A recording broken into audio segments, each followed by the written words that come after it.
क्योंकि पढ़ा तो आपने 9th में उसको ऑलरेडी है, बट रीकैप किए, अच्छे से डेप्थ में रिवाइज किए, आप शायद इस चैप्टर में आगे नहीं बढ़ पाओगे। तो भाई 9th खत्म होके 10th इतना बड़ा लंबा एक साल बीत गया ना, तो कैसे याद होगा? तो आई अंडरस्टैंड। सारे डिस्टेंसेस डिस्प्लेसमेंट्स हैं या सारे डिस्प्लेसमेंट्स डिस्टेंसेस हैं, तो ये आपका पॉइंट है, ये प्लेट यहाँ पर है।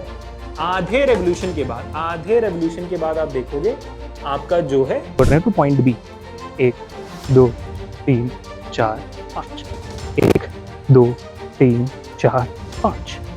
तो मैं आपको ऐसे जंप करके नहीं पढ़ाने वाला कि हाँ आपने पढ़ा होगा सीखा होगा, बिल्कुल नहीं बेटा। आज हम डेप्थ में ही पढ़ेंगे। स्वागत है आपका द हार्ट सीरीज में, जहां पर हम शुरुआत करने वाले हैं आपका brand new chapter kinematics in one dimension का motion in a straight line, जहां पर आज हमारा टॉपिक होने वाला है डिस्टेंस वर्सेस डिस्प्लेसमेंट। क्योंकि बिना डिस्टेंस बिना डिस्प्लेसमेंट को रीकैप किए, रिवाइज किए, मैं नहीं बोल रहा कि पढ़े बिना, क्योंकि पढ़ा तो आपने 9th में उसको ऑलरेडी है, बट रीकैप किए, अच्छे से डेप्थ में रिवाइज किए, आप शायद इस चैप्टर में आगे नहीं बढ़ पाओगे, जहां पर हम average speed, average velocity, acceleration जैसे महारथी टॉपिक्स प्रैक्टिस करने वाले हैं। और ये जो आपका चैप्टर है, ये आने वाले काइनेमैटिक्स इन 2 डायमेंशन और 3 डायमेंशन का बेसिस बनने वाले हैं। तो this is a very very important session. I am pretty sure कि आप लोग वंडर करो कि आज अभिषेक सर कैप पहन के काहे आए हुए हैं, क्योंकि बेटा ये जो सेशन है मेरे लिए बहुत बड़ी नॉस्टैल्जिया है। मैंने मेरे ख्याल से पिछले साल एक बहुत ही बेहतरीन, 2 साल पहले एक बहुत ही बेहतरीन वीडियो बनाया था डिस्टेंस और डिस्प्लेसमेंट का क्लास 9th वाले बच्चों के लिए, और आज मैं उसी वीडियो को इंस्पिरेशन में लेते हुए आज मैं आप क्लास 11th वालों बच्चों के लिए वही टॉपिक डिस्टेंस वर्सेस डिस्प्लेसमेंट पढ़ाने वाला हूं। Let me tell you guys, वो वीडियो मेरे दिल के बहुत करीब है, उसको थोड़ा री एडिट करके, रीमास्टर करके आपके सामने भी प्रस्तुत करने वाला हूं। लेकिन आज के सेशन में हम क्या क्या करेंगे, let me tell you in very very detail, ताकि आप समझ जाओ कि आज भाई पूरा धमाकेदार सेशन होगा। तो सबसे पहले हम समझेंगे कि भाई डिस्टेंस होता क्या है, डिस्प्लेसमेंट होता क्या है, और मैं ऐसे नहीं पढ़ाने वाला हूं कि भाई 9th में आपने पढ़ा हुआ है तो चलता है, नहीं, मैं आपको बेसिक से ही पढ़ाऊंगा। क्योंकि हो सकता है कि आपने शायद 9th में स्कूल में ध्यान ना दिया हो, या तो भाई 9th खत्म होकर 10th इतना बड़ा लंबा एक साल बीत गया ना, तो कैसे याद होगा? तो आई अंडरस्टैंड। तो मैं आपको ऐसे जंप करके नहीं पढ़ाने वाला कि हाँ आपने पढ़ा होगा सीखा होगा, बिल्कुल नहीं बेटा। आज हम डेप्थ में ही पढ़ेंगे। डेप्थ में डिस्टेंस और डिस्प्लेसमेंट पढ़ने के बाद we will come back here, हम तो रिवाइज करेंगे। कम बैक हियर सर मतलब हाँ, हम यहां इस स्क्रीन के सामने नहीं पढ़ने वाले हैं, डिस्टेंस और डिस्प्लेसमेंट बाहर पढ़ेंगे। और कैसे पढ़ेंगे आपको अभी 1 मिनट में पता चल जाएगा। वो पढ़ने के बाद वापस यहां आएंगे, समराइज करेंगे, और समरी के बाद भाई साहब दे धनाधन सवाल प्रैक्टिस करेंगे, दे धनाधन। अब आप अगर मुझसे ऑनेस्टली पूछोगे अभिषेक सर क्या इस टॉपिक से आपके नीट में सवाल आते हैं, क्या इस टॉपिक से हमें सीबीएसई क्लास 11th में सवाल आते हैं, तो let me be very honest guys, CBSE class 11th में आपको सवाल आ सकते हैं फॉर श्योर, लेकिन क्या आपका नीट में सवाल आता है? तो पिछला जो सवाल मैंने देखा था वो 2011 में देखा था, एआईपीएमटी में डायरेक्ट सवाल from distance and displacement.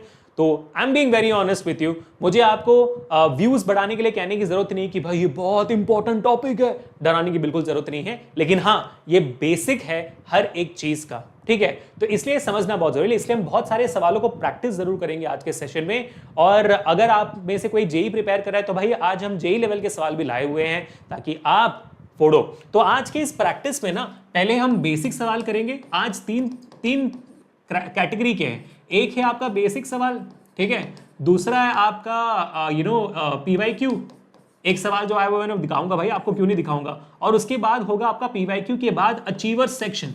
Achievers section हम स्पेशल इंट्रोड्यूस कर रहे हैं हमारे आज के इस चैप्टर से। अचीवर्स सेक्शन में कुछ ऐसे सवाल होंगे जो उन बच्चों के लिए है जो इनके ऊपर एक कदम जाना चाहता है अभी से, शुरुआत से, है ना? थोड़ा सा हाई लेवल थिंकिंग वाला सवाल होगा, लेकिन मजा बहुत आएगा। तो आज ये सारी चीजें होने वाली है, वीडियो के अंत तक बने रहिएगा। मैक्स टू मैक्स 1 घंटे का वीडियो को, उससे ज्यादा मैं आपका वक्त बर्बाद नहीं करूंगा। अच्छा लगे वीडियो तो लाइक करना, शेयर करना, सब्सक्राइब करना चैनल को। ये नीट का चैनल आपके साथ रहेगा 2025 के नीट के लिए, 26 के नीट के लिए और आने वाले कई सालों के नीट के लिए, अगर आपका सपोर्ट रहेगा हमारे साथ, ठीक है? तो प्लेलिस्ट पूरा यूनिट्स एंड मेजरमेंट्स हमने कंप्लीट कर लिया, लिंक डिस्क्रिप्शन में प्लेलिस्ट का, चेकआउट जरूर करिएगा। और आज के सारे सवाल हमारे नीट पीवाईक्यू किताब वेदांतों के थ्रू हैं, उसका लिंक भी डिस्क्रिप्शन में है। 800 रुपए में फिजिक्स, केमिस्ट्री और बायो के पिछले 20 साल के question papers along with topic by topic classification with answer keys and proper solutions आप ले जा सकते हो। डिस्क्रिप्शन में लिंक है अगेन, ठीक है बेटा? तो welcome to this session, this is Abhishek sir, आपके जानू सर, आपके क्या sir, master teacher of physics at Vedantu. कैसी चले बच्चों जिंदगी, कैसे हो मेरे शेरों शेरनियों? याद रखना, हम नीट के खिलाड़ी और नीट खेल खेल में निकाल देंगे। चलते हैं अब डिस्टेंस और डिस्प्लेसमेंट समझने के लिए।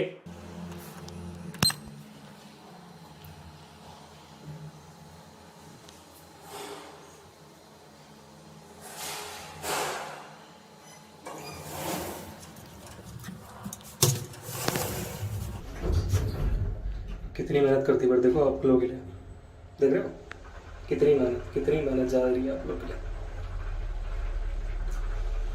लेट्स सी, चलो आज हमारी यही क्लासरूम है भाई, मज़ा आ गया। हाँ तो मेरे शेरों शेरनियों, शुरू करते हैं कि भाई साहब होता क्या डिस्टेंस एंड डिस्प्लेसमेंट। देखो है तो ये बहुत सिंपल सी चीज़। अगर मैं आपको इंजीनियर तरीके से बताना चाहूँ तो देखो, अगर मैं आपको बोलूँ कि मैं यहाँ खड़ा हूँ and I am walking towards this way, that was point A, now this is point B. If I ask you कि मैंने कितना डिस्टेंस कवर किया, आप कहोगे सर ए से बी तक जितना डिस्टेंस उतना था। तो अभी आपने मेरे ख्याल से 2 या 3 फीट कवर की होगी आपने। Let's take it as 3 feet, correct. अगर मैं यहीं से फिर वापस पॉइंट ए पे आ जाऊँ तो आप बोलोगे हाँ सर अभी 3 + 3 फीट 6 फीट, तो ये आपकी total distance covered, perfectly all right. Now what is displacement, एक काम करते हैं समझते हैं। अगर मैं आपको बोलूँ कि मैं जा रहा हूँ इस तरफ, दोबारा पॉइंट बी तक आ गया मैं, ठीक है, उसके बाद फिर मैं ए तक पूरी तरह नहीं जाऊँगा, but I will just come back here for maybe 2 more feets. So that was a point, this is B point, now this is C point. अगर मैं अभी आपसे पूछूं कि भाई मेरा टोटल डिस्टेंस क्या हुआ, आप कहोगे सर 3 फीट इस तरफ, फिर आपने यहाँ 2 फीट काम किया, तो 3 + 2 5 फीट्स, 5 मीटर्स, जो भी आपको बोलना है बोलो, कोई इशू नहीं है। Now my question is what is the net distance covered? I'm not asking you total distance, but what I'm asking is कि what is the net distance covered? जैसे आपने किया होगा ना, मैंने भी कुछ दिन कल मैंने शॉर्ट्स भी बनाया था, तो मैंने बताया था आपकी नेट डिस्टेंस कैसे सोचते हैं बच्चे, नेट फोर्स के बारे में सोचते हैं। What is net force? Net force की भाई साहब एक ऑब्जेक्ट है, ऑब्जेक्ट के ऊपर यहाँ से 10 न्यूटन का फोर्स, यहाँ से 5 न्यूटन का फोर्स, तो 10 न्यूटन - 5 न्यूटन, 5 न्यूटन का नेट फोर्स।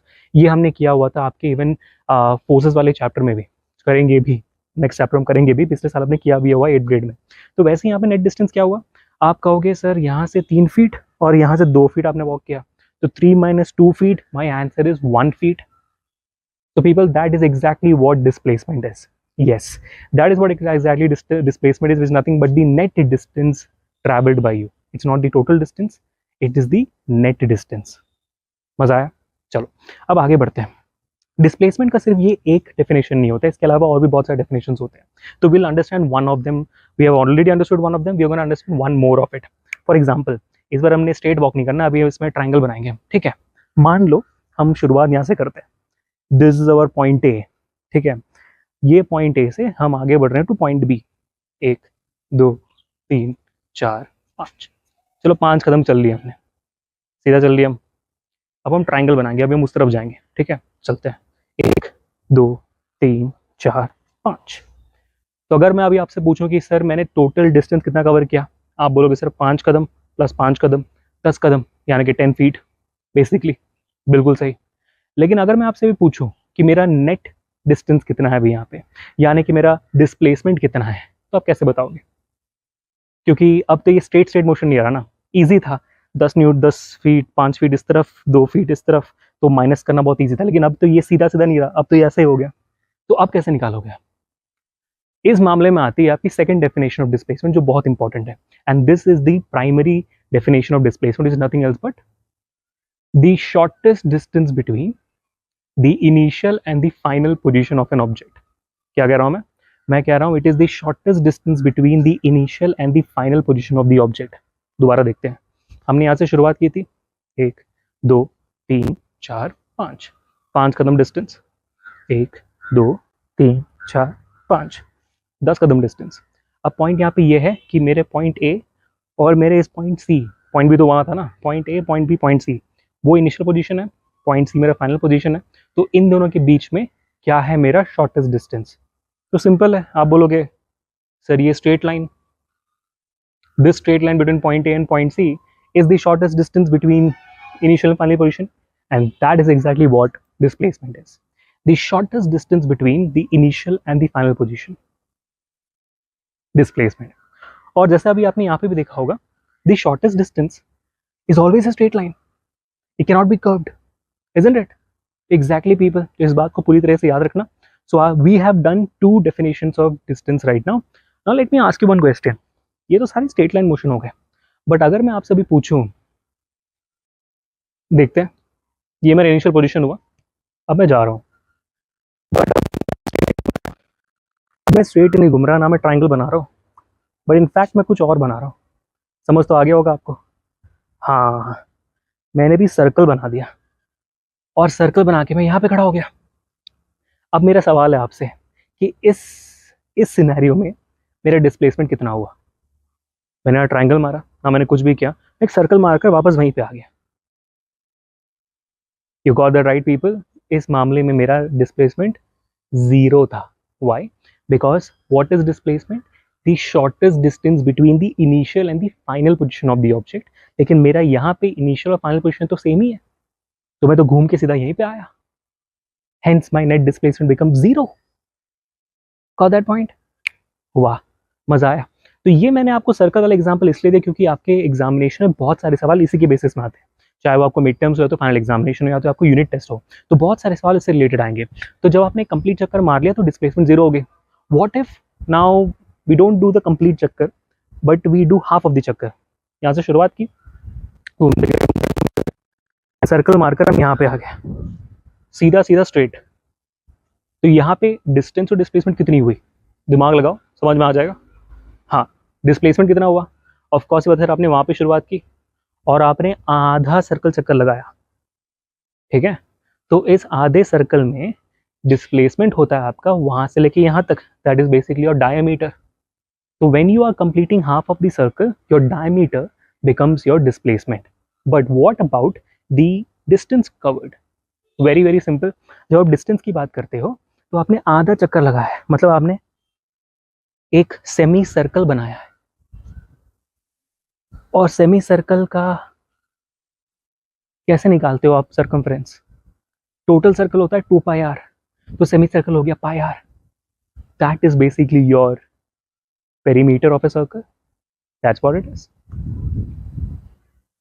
तो जब भी आपको पूछा जाए कि एक सर्कल के मोशन में डिस्टेंस कितना और डिस्प्लेसमेंट कितना है, now you know exactly what to say. Correct? All the best people. अब आगे बढ़ते हैं। एक और बहुत इंपॉर्टेंट सवाल आता है कि क्या आपका डिस्प्लेसमेंट पाथ डिपेंडेंट होता है, क्या आपका डिस्टेंस पाथ डिपेंडेंट होता है? देख लेते हैं एक बार, चलो। अब टोपी की बारी आएगी बहुत जल्दी। देखते हैं कि क्या कह रहा हूं मैं, समझने की कोशिश करते हैं। मान लो ये पॉइंट ए है और वो पॉइंट बी है, ठीक है। Somewhere there is point B, 5 कदम की दूरी में। अब पॉइंट ए से पॉइंट बी तक जाने के लिए मैं सीधा जा सकता हूँ, करेक्ट? मैं सीधा जा सकता हूँ, या तो अगर मेरा मन करे तो मैं ऐसे ऐसे जा सकता हूँ, जिगजैग, करेक्ट? या तो मेरा मन करे तो मैं वहां जाकर फिर वहां जा सकता हूँ। भाई मेरा मन कुछ भी कर सकता है, इंसानों का मन है, कभी भी मत टोलता है कि नहीं? तो पॉइंट ए से पॉइंट बी तक जाने के लिए इन्फिनाइट तरीके हैं। लेकिन मेरा सवाल आपसे ये है कि ए से बी जाने में क्योंकि इन्फिनाइट तरीके हैं, इन्फिनाइट पाथ्स है, इन सारे पाथ्स में डिस्टेंस जो आप कवर करोगे वो सेम रहेगी कि अलग रहेगी? सोच कर बताओ। I am pretty sure you know the answer by now. Sir of course ये बात है, डिस्टेंस अलग हो जाएगी because the path covered by you is different in every scenario. Exactly right people. So distance becomes path dependent. जब भी आप path बदलते हो तो फिर पाथ के बदलने की वजह से जो पाथ आप कवर करोगे वो बदल रहा है, तो उसका डिस्टेंस भी बदलेगा। ऑफ कोर्स ये बात है, करेक्ट? आप दिल्ली से कन्याकुमारी 1000 तरीकों में जा सकते हो और हर तरीकों में आपका क्या कहते हैं अलग अलग होगा distance, path covered. Exactly right. लेकिन अगर मैं आपसे पूछूं दिल्ली से कन्याकुमारी जाने के लिए अगर मैं आपको एक शॉर्टेस्ट रूट बताऊं तो आप तो वही लोगे ना।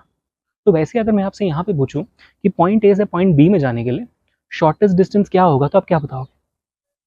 स्ट्रेट लाइन सर, वही तो डिस्प्लेसमेंट होती है। तो मेरा डिस्प्लेसमेंट इस सिनेरियो में सेम है कि अलग है? ऑल दीज वेज, स्ट्रेट जाओ, जिगजैग जाओ, वहां जाकर जाओ, जैसे चाहे जाओ, कोई भी पाथ आप कवर करो, मेरा डिस्प्लेसमेंट क्या है यहाँ पे? बताओ चैट पे स्पैम करके, बता रहे हो? तो उसका जवाब सही है बिल्कुल कि भाई डिस्प्लेसमेंट जो है कांस्टेंट रहेगा सर, बदलेगा नहीं। क्यों नहीं बदलेगा? बिकॉज डिस्प्लेसमेंट का डेफिनेशन कहता है कि it is the shortest distance between initial and the final position. आप पाथ जो कोई भी चूज करो, शॉर्टेस्ट डिस्टेंस हमेशा स्ट्रेट लाइन ही रहेगी, स्ट्रेट पाथ ही रहेगा।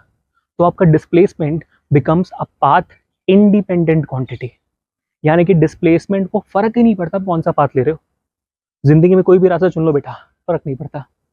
डिस्प्लेसमेंट डिस्टेंस वो मामा जी हैं आपके जिनको फर्क पड़ता है कि ये एमबीए कर रहा है कि नहीं कर रहा है, पीएमबी कर रहा है, आईआईटी जा रहा है, समझ रहे हो? डिस्प्लेसमेंट आप हो, आपको फर्क नहीं पड़ता कौन सा बात ले रहे हो, ठीक है? तो displacement is a path independent quantity whereas distance is path dependent quantity. अब आगे बढ़ते हैं, let's talk about the last and the final thing about displacement. ये इंटरेस्टिंग है बहुत, तो ध्यान से सुनना, ठीक है? चलो पॉइंट ए पॉइंट बी दोबारा पकड़ते हैं। अब पॉइंट ए और पॉइंट बी में मान लो कि मैं सीधा चल रहा हूँ, पॉइंट ए से मैं सीधा चला 5 कदम, पॉइंट बी पे पहुंच गया, ऑलराइट। अब इस मामले में जब मैंने स्ट्रेट लाइन चली, इस मामले में मेरा डिस्टेंस और डिस्प्लेसमेंट क्या है? 5 फीट इज माई डिस्टेंस और डिस्प्लेसमेंट भी 5 फीट ही है। That means when I am walking straight, when I am having a straight line motion, my distance is equal to displacement. That's a very important point which you need to note down people, कि distance तभी displacement से equal होगा जब आपका straight line motion है, लेकिन displacement कभी भी आपका डिस्टेंस को ओवरटेक नहीं कर सकता है। So your displacement can never be greater than the distance.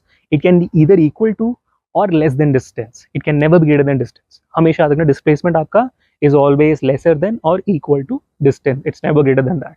क्योंकि आप कुछ भी कर लो, कोई भी तरीका अपना लो, मैं ऐसे जाऊँ बी तक, मैं उल्टा पुल्टा जाऊँ, डिस्टेंस ही बढ़ेगा, डिस्प्लेसमेंट नहीं बढ़ेगी, समझे? ठीक है। और इक्वल कब होते हैं? ये डिवाइस कर लिया हमने कि भाई जब आप स्ट्रेट लाइन मोशन में होते हो। अब जो बताना है मेरे को, आपको ध्यान से सुनो। तो मैं पॉइंट ए से पॉइंट बी में गया, ठीक है, मैंने 5 कदम कर लिए, कूल है, 5 फीट डिस्टेंस, 5 फीट डिस्प्लेसमेंट। अब मैं यहाँ से 2 कदम वापस, सो 2 feet I walk this way. What is my distance? 5 + 2 7 feet. What is my displacement? Chart में बताओ। मेरा डिस्टेंस यहाँ पे 7 फीट हुआ। What is my displacement? Of course 5 - 2 3 feet sir, perfect. What if मैं थोड़ा और 2 कदम इधर आ गया, तो what is my total distance? 5 feet + 4 feet 9 feet. What's my displacement? 5 feet - 4 feet 1 feet. What if I take one more step? So I have reached back where I started. तो यानी कि मेरा 5 फीट उस तरफ, 5 फीट इस तरफ, total distance is 10 feet, but my displacement is 0, because now my initial and the final position is the same. I came back to the same position. The distance between the initial and the final position is 0 because I'm the same point, correct? But what if मैं यहाँ रुके बिना, मान लो मैं वहाँ 5 कदम से चल रहा था, लेकिन चल के आने के बदले मैं मून वॉक करके जा रहा हूँ, ठीक है? तो मेरे को समझ नहीं आया कि मैंने शुरुआत कहाँ से की थी। मैं मून वॉक करके निकल गया, मान लो यहाँ पे आ गया, I have crossed, this is my point A मान लो, ठीक है, और मैं क्रॉस करके यहाँ पे आ गया। Now what should be my displacement? Because if I come back to the initial position, it is 0. If I am towards the same direction where I started, it is positive. What happens to my displacement when I am on the other side of it? Think this as a number line. Max का number line. Number line का एक तरफ positive होता है, centre में 0 होता है, और राइट साइड में नेगेटिव। जहाँ पे होता है लेफ्ट साइड में नेगेटिव, राइट साइड में पॉजिटिव होता है। समझ में आ गई बात? वैसे यहाँ पे आप समझोगे तो अब जहाँ से शुरुआत करते हो, अगर आप उसको अपना ओरिजिन मानो, तो अगर आप अपना ओरिजिन मानो, तो एक तरफ जब जाओगे उसको अगर आप पॉजिटिव डिस्प्लेसमेंट मान रहे हो, तो उसी ओरिजिन में वापस आकर अगर आप उस तरफ जाओगे तो फिर आप इसको क्या मानोगे? Negative. So your displacement become negative whenever you start the motion in one direction, and if in case you are coming back and without stopping at the initial position you go towards the other way, it's negative. Isn't that very simple? क्योंकि simple सी बात है यार, आप इस तरफ जाते हो, 5 feet आपने इस तरफ कदम करेक्ट किया, उसके बाद फिर आप इस तरफ आ रहे हो, तो आपने इसको क्या बोला? 5 पॉजिटिव - 3। तो आपने वैसे भी इस डायरेक्शन में नेगेटिव मान ही लिया है। तो अगर मैंने इस डायरेक्शन में नेगेटिव 7 चल लिया, तो आप क्या करोगे? 5 - 7 करोगे ना, तो -2 ही जवाब आएगी। Yes, that's the overall idea people, कि डिस्प्लेसमेंट आपका डायरेक्शन डिपेंडेंट है, डिस्टेंस नहीं है डायरेक्शन डिपेंडेंट। डिस्टेंस तो भाई आप ऐसे चलो ऐसे लो, बस बढ़ते जाएगा, वो नेगेटिव पॉजिटिव नहीं होगा। It can be either positive, it can be 0, but displacement can B positive, can be 0 and can be negative, and that is why displacement is direction dependent, hence it is a vector quantity.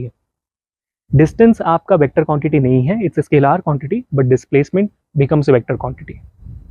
तो बच्चों हमने सारी चीजें समझ ली है related to your distance and displacement. तो चलो वापस चलते हैं स्क्रीन में and let's talk more and more about quizzes and more quizzes. Ready हो जाओ जुड़ने के लिए। Welcome back guys. तो कैसे हो मेरे शेर और शेरनी, मजा आया ना? चलो ठीक है, होपफुली आपने लाइक शेयर सब्सक्राइब कर लिया होगा। अब आगे बढ़ते हैं और मुद्दे पर आते हैं, समराइज कर लेते हैं जो भी हमने सीखा है, कि करके समराइज कर लेते हैं। ठीक है, तो लिख देते हैं क्योंकि ये नोट्स आपको डाउनलोड करना है, तो नोट्स का लिंक भी डिस्क्रिप्शन में। ठीक है, सबसे पहला पॉइंट हमने क्या सीखा अभी, डिस्टेंस क्या होता है? डिस्टेंस होता है total path covered by an object, है ना बेटा? यही सीखा अभी हमने, तो इसको याद रखना आपको। ठीक है, total path covered by an object, perfectly awesome. दूसरा, यहां पर डिस्प्लेसमेंट क्या होता है? मल्टीपल हमने डेफिनेशन सीखे। सबसे famous definition, shortest distance between two points, shortest distance between two points, है ना बेटा? बहुत सिंपल तरीके में। अब अगर आपसे कोई पूछे, एक सवाल बहुत कॉमन आता है आपके सीबीएसई 11th में कि यार ऑल डिस्टेंसेस आर डिस्प्लेसमेंट और डिस्प्लेसमेंट्स आर डिस्टेंसेस, मतलब बोलने में कंफ्यूजन लग रहा है ना। मैं पूछ रहा हूं कि भाई ऑल डिस्टेंसेस आर डिस्प्लेसमेंट्स या और डिस्प्लेसमेंट्स आर डिस्टेंसेस, यानी कि क्या सारे डिस्टेंसेस डिस्प्लेसमेंट्स हैं या सारे डिस्प्लेसमेंट्स डिस्टेंसेस हैं? तो ये थोड़ा सा कंफ्यूजिंग है, सुन के लगता है कि ये क्या पूछ लिया सर। तो हमें याद रखना है कि भाई डिस्टेंस और डिस्प्लेसमेंट में एक बहुत छोटा सा अंतर, और वो ये है कि डिस्प्लेसमेंट होता है शॉर्टेस्ट डिस्टेंस। तो सारे के सारे डिस्प्लेसमेंट है तो डिस्टेंस ही ना, है तो शॉर्टेस्ट डिस्टेंस ही। तो डिस्प्लेसमेंट सारे के सारे डिस्टेंस होंगे, लेकिन सारे डिस्टेंसेस डिस्प्लेसमेंट नहीं हो सकते, क्योंकि डिस्प्लेसमेंट शॉर्टेस्ट डिस्टेंस है। जरूरी नहीं कि सारा डिस्टेंस आपका शॉर्टेस्ट ही हो, इसलिए हमेशा याद रखिए कि भाई all displacements are distances but not the other way around. ठीक है बेटा, ऑल डिस्प्लेसमेंट्स आर डिस्टेंसेस। अब बात करते हैं पॉइंट नंबर 2 की, इसकी एसआई यूनिट क्या है बेटा? ये भी हमने सीखा, इसकी एसआई यूनिट है हमारी मीटर, क्योंकि लेंथ है ना, मेजरमेंट क्या हो रहा है, लेंथ मेजर हो रहा है। और यहां पर क्या होगा एसआई यूनिट? एसआई यूनिट यहां पर भी होगा आपका मीटर। अब देखिए डिस्टेंस का कोई स्पेशल फॉर्मूला नहीं है, लेकिन फॉर्मूला कोई no specific formula for distance. जब आप आगे जाके स्पीड पढ़ोगे तब आप वहां से शायद डिस्टेंस का फॉर्मूला निकाल दोगे, लेकिन हमारी डिस्प्लेसमेंट का एक स्पेसिफिक फॉर्मूला है। जैसे हमने वीडियो में प्रैक्टिस भी किया है, आपने सब्ट्रैक्ट किया था। क्या सब्ट्रैक्ट किया था आपने बोला था भाई मेरा डिस्प्लेसमेंट को हम डिनोट करते हैं एस से, ठीक है, और डिस्टेंस को यहाँ पर डिनोट करते हैं डी से, ये तो आपको पता होगा। तो डिस्प्लेसमेंट को कैसे निकाला था हमने निकाला था भाई फाइनल पोजीशन और आपका इनिशियल पोजीशन में, फाइनल पोजीशन में और आपका इनिशियल पोजीशन में कितना अंतर है, कितना डिस्टेंस है, वो आपका डिस्प्लेसमेंट बन जाता है ना। परफेक्ट, ठीक है। इसके बाद फिर हमने सीखा कि डिस्टेंस जो होती है वो पाथ डिपेंडेंट होती है कि नहीं, कि मतलब जिस रास्ते आप जा रहे हो उस रास्ते पे डिपेंड करती है, और साथ ही साथ आपका जो डिस्टेंस है वो डायरेक्शन इंडिपेंडेंट होती है। जिस डायरेक्शन में जा रहे हो उससे आपके डिस्टेंस को कोई फर्क नहीं पड़ता है, बस वो बढ़ती जाती है, वो बस बढ़ती जाती है। लेकिन डिस्प्लेसमेंट ऐसा नहीं है, डिस्प्लेसमेंट इसके ऑपोजिट है। आपका डिस्प्लेसमेंट जो है पाथ इंडिपेंडेंट है, जिस रास्ते से आप जा रहे हो उसको फर्क नहीं पड़ता, उसको बस फर्क ये पड़ता है कि आपका इनिशियल पोजीशन और फाइनल पोजीशन क्या था। और वैसे ही वो डायरेक्शन इंडिपेंडेंट है, यहां पर ये डायरेक्शन डिपेंडेंट है। क्यों डिपेंडेंट है? क्योंकि हमारा जो डिस्प्लेसमेंट हुआ वेक्टर क्वांटिटी है, तो जिस वजह से अगर आपका डायरेक्शन बदलेगा तो आपको सबट्रैक्ट या ऐड करना पड़ेगा ना। सीधे चलते जाओगे तो ऐड करते जाओगे, वापस घूम कर आओगे तो सबट्रैक्ट करना पड़ेगा। तो हम क्या लिखेंगे यहाँ पर, ये हमारा एक वेक्टर क्वांटिटी है, ठीक है, ये हमारा एक वेक्टर क्वांटिटी है। और वेक्टर क्वांटिटी होने के कारण आपका डिस्प्लेसमेंट नेगेटिव हो सकता है, जीरो हो सकता है और पॉजिटिव भी हो सकता है। लेकिन आपका मामला यहां पर ऐसा नहीं है। डिस्टेंस जो एक स्केलर क्वांटिटी है, ये एक स्केलर क्वांटिटी है, इसको कोई फर्क नहीं पड़ता आपका डायरेक्शन क्या है, और इसी वजह से ये डिस्टेंस जो है कभी नेगेटिव नहीं हो सकता, वो हमेशा जीरो या पॉजिटिव ही हो सकता है, कभी भी नेगेटिव नहीं हो सकता, है ना बेटा। तो ये है आपके डिस्टेंस और डिस्प्लेसमेंट के 7 major differences. Distance versus displacement, ये शायद आपके पहले पीरियोडिक टेस्ट या यूनिट टेस्ट में आपके स्कूल के टीचर्स इजी सवाल देने के लिए पूछ सकते हैं, उसके अलावा आपको इसके ऊपर सवाल नहीं आने वाले, ठीक है बेटा। लेकिन ये मेजर चीजें जो अभी हमने समराइज कर ली है, और हमने वादा किया था समरी के बाद हम दनादन सवाल सॉल्व करेंगे, है ना। तो आज मैं बहुत सवाल लाया हूं, तो अभी हमारे 20-25 मिनट निकल गए कॉन्सेप्ट को समझने के लिए। अब आने वाले 20-25 मिनट पूरा सिर्फ हम सवाल सॉल्व करेंगे। तो मैं आपसे ये रिक्वेस्ट करूंगा कि हो सके तो वीडियो को पॉज करके सॉल्व करने की खुद कोशिश करना, या तो अगर आपको एक चैलेंज करनी है मुझे, तो मेक श्योर कि आप मेरे से पहले जवाब देने की कोशिश करो दनादन, ठीक है। चलो फिर शुरुआत करते हैं बच्चों। पहला सवाल आपके सामने ये आता है, ध्यान से देखिए, पूरी मेहनत से करिए, पूरा ध्यान यहां पर दीजिए, ठीक है। पहला सवाल आप देख सकते हो क्या दिया हुआ है, एसर्शन रीजनिंग का सवाल है, ये शायद आपने एक्सपेक्ट नहीं किया होगा, एसेशन रीजनिंग सर। तो देखो क्या सवाल दिया हुआ है, displacement of a body may be zero but distance travelled by it's not zero, है ना। हाँ भाई, एसेशन बोला गया है कि डिस्प्लेसमेंट एक बॉडी का जीरो हो सकता है अगर उसने ट्रैवल किया है, और डिस्टेंस जरूरी नहीं कि जीरो हो। ऑफ कोर्स ही बात है, अगर हम एक सर्कुलर मोशन में घूमेंगे, तो या तो फिर आप इनिशियल पोजीशन से जाकर वापस फाइनल पोजीशन पे आ जाओ, आपका initial position final position same होगा, तो डिस्प्लेसमेंट जीरो हो सकता है, लेकिन डिस्टेंस जीरो होना जरूरी नहीं है। तो आपको जो एसर्शन है वो डेफिनेटली ट्रू है। अब रीजन क्या कहता है ना, रीजन कहता है the displacement is the longest distance between initial and final position. हाँ क्या भाई, ऐसा है क्या आपका डिस्टेंस लॉन्गेस्ट पोजीशन है, डिस्प्लेसमेंट नहीं, displacement is the shortest distance between the initial and the final point. तो आपका जो रीजन है वो तो फॉल्स हो गया, तो रीजन फॉल्स हो गया, एसेशन ट्रू हो गया।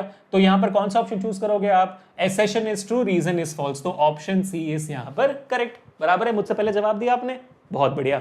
अब क्वेश्चन नंबर 2 पे चलते हैं, जो अगेन एसेशन रीजनिंग है। अब बाय द वे, अगर आप वंडर कर रहे हो कि सर ये सवाल आप कहां से ला रहे हो, ये सारे, ये तो पीवाईक्यू वाली किताब नहीं लग रही। हाँ, वरना क्योंकि मैं हर पीवाईक्यू वाले किताब में लिखता हूं कि कौन से साल आया हुआ है। जो बच्चे मेरे साथ यूनिट समेशन पढ़ चुके हैं, आपको पता है कि मैं हमेशा यहाँ पे लिखूंगा कि भाई मेंशन करूंगा कौन से साल आया हुआ है। ये हमारी नीट की किताब नहीं है, ये पीवाई की किताब नहीं, ये हमारे नीट तत्व की किताब है, जहां पर प्रैक्टिस सवाल दिए हुए डिस्टेंस एंड डिस्प्लेसमेंट के। आप चाहो तो मैं आपको डिस्क्रिप्शन में तत्व किताब का भी लिंक दे दूंगा, वो सिर्फ हमारे बच्चों के लिए पूरे 11th और 12th की जो किताब है कुल मिलाकर सिर्फ और सिर्फ 4000 रुपए पर है। पूरे 11 12 के कुल मिलाकर 27 किताब है उसमें, 27 बुक्स है उसमें, जिसमें 13 किताब है 11 के लिए और 14 किताब मेरे ख्याल से 12 के लिए, ऐसा कुछ है। 27 बुक्स है उसमें, ठीक है।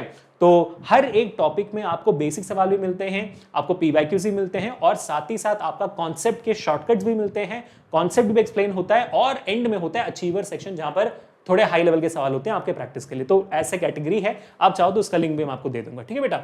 और उसमें आप चाहो तो सिर्फ 11 का, सिर्फ 12 का भी ले सकते हो। सिर्फ 11 का लगो तो 2000, सिर्फ 12 का लगो 2000, कंबाइन करोगे लगो तो 4000, वैसे, ठीक है, जैसे आपकी चाहिए, आपकी मर्जी है।